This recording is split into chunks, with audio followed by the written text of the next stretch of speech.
বৃহস্পতি একাদশে থাকলে জাতক বুদ্ধিতে বৃহস্পতি তুল্য হয়, দুর্বল হলে হীন বুদ্ধি ও মূর্খ হয়। তার বহু সৎপুত্র জন্মায়। এই বহু পুত্র বহু কন্যার ব্যাপারটা কিন্তু বর্তমান যুগে মিলবে না। এটা আমার যে বিভিন্ন প্রামাণ্য গ্রন্থ থেকে নোটস তৈরি করেছি আমি, সেখানে যা আছে সেগুলোই আমি সংকলন করে একটা নতুন নোটস বানিয়ে আমি আপনাদের বলছি। তো এই ভাষাগুলো তো আমি পাল্টাইনি, তো এগুলো একটু যুগোপযোগী করে দেবেন। বহু সন্তান এখনকার দিনে হয় না, 5টা 6টা 7টা সন্তান এখনকার হয় না, সেটা মাথায় রাখতে হয়। স্থানকাল পাত্র অনুযায়ী জ্যোতিষের বিচার, এটা আমি আগে অনেকবার বলেছি।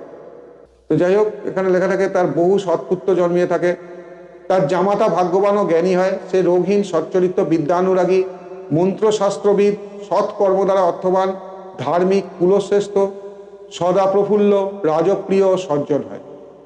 সে বিদ্যায় খুবই উৎসাহী হয়, সমাজ, মন্ত্রশাস্ত্র এবং অধ্যাপক